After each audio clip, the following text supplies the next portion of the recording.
Hi, welcome back once again. My name is Vaishali, and as you can see that I'm doing a video format, or rather an audio visual format after a while, which was promptly requested by a few people, and that's of course not to say that I'll not be doing the audio formats at some point in time again. So when I say that, what essentially I'm trying to do is I'm trying to hone into our own understanding about things, about ourselves, when we try to look at a visual format that is also auditory in structure, with the understanding that most of the times, most of our communication is also happening through our body language.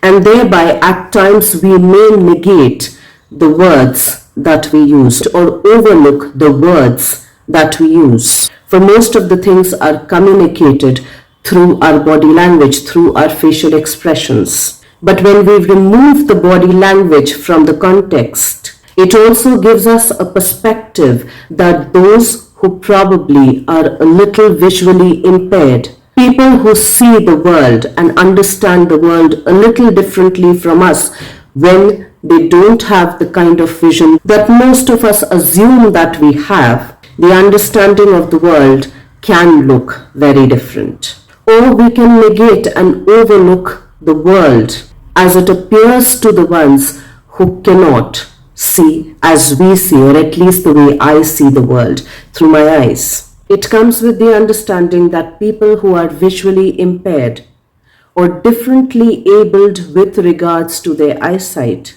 will make sense of the world more through their auditory and their other sensory perceptions. And the understanding of the world might then become very different, does become in fact very different. And that's primarily me trying to be a little more mindful about all of my sensory perceptions, through which we all perceive and understand things. So today I'd like to talk about the concept of loyalty, an aspect about our own human experience that we consider to be virtuous. And of course, loyalty does have its merits. Of course, loyalty to some degree is a virtue. Of course, loyalty to some degree is beautiful. And you might be wondering, why am I saying to some degree? Because in my understanding, everything about life is whole and complete. And therefore, just like the two sides of the coin, if it has a beautiful, positive, virtuous aspect of it, can it also have its follies? Can it also have its own drawbacks? Can it even turn ugly and dangerous? And to understand this, I'd like to take up a few examples. And the examples that I take up might ruffle a few feathers. In fact, a whole lot of feathers might be ruffled.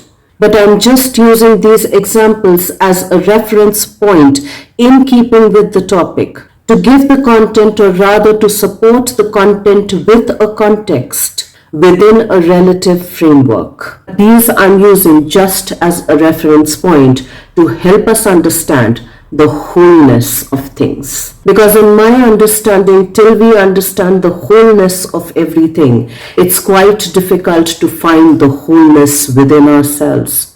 It's quite difficult to integrate the wholeness within ourselves. So with regards to what has recently happened in Manipur, that has shaken up not just India but the entire world to some degree. The distraught between the two communities, between the two tribes, the Methi and the Kuki. Is it really a recent happening? Has the distress not almost always been there, at least for some parts of our history, our collective story? And if we turn the pages of history, we'd understand that to some degree the distress has always been there. And it's not just with regards to this particular community, but with regards to most communal violences. With regards to most communal distresses, it has always been there. It has always been there as a part of our collective history, as a part of our collective story. And since an individual is not separate from its collective, it also becomes a very personal story as well. It becomes a personal identity as well, something that we call as the ego identity. And it is this ego identity which is both personal and collective. When that gets triggered, it's bound to create distress. It's bound to create distressing situations, which at times go out of proportion. And since we as humans are biopsychosocial creatures, the belief systems, the stories of our collective, of our communal narratives, of our family narratives become our stories as well. The belief systems that collaborate with our mindsets also starts running in our behaviors. It is those belief systems that we are unconscious about that are running themselves unconsciously within all of us, start running and dictating our choices and thereby our actions as well,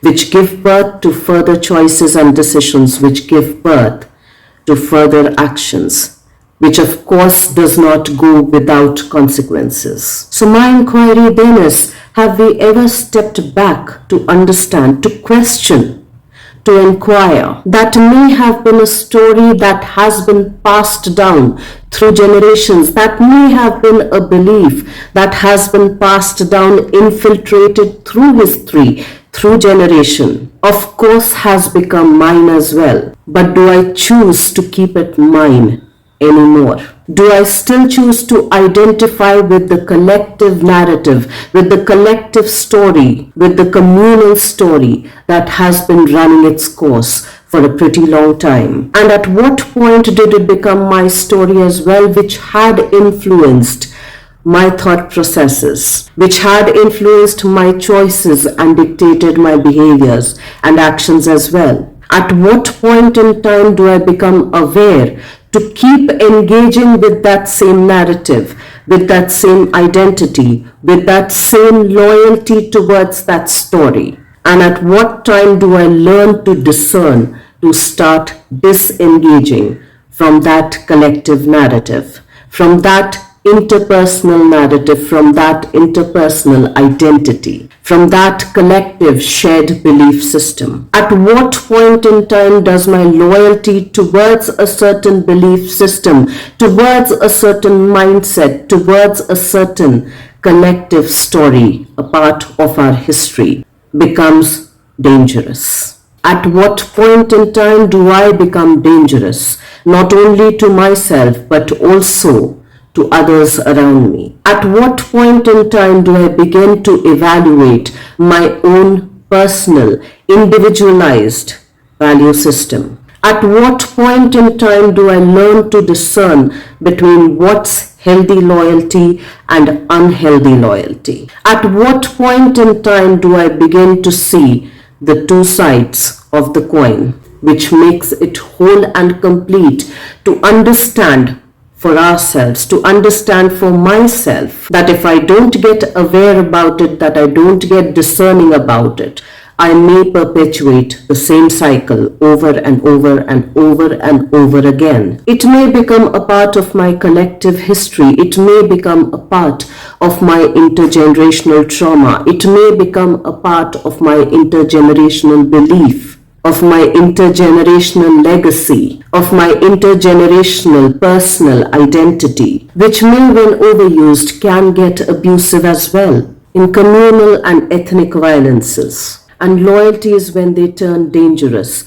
can be seen in other formats as well. It can result in physical, emotional, and mental abuse, in racism, in female infanticides, in female genital mutilation, in child marriages, in dowry systems, in women being sold as brides in some parts of the world, in human trafficking, in marital rapes, in communal and ethnic violences. And the list can go on and on and on. So till we take a pause to reflect on all of these underlying aspects of our human experiences, of our shared collective history and our shared collective stories, which form a part of our identity, which form a part of our value system, it will be quite difficult to discern the nuances and the intricacies of human behavior, of human thought processes, of personal and interpersonal belief systems. and then to develop the capacity to discern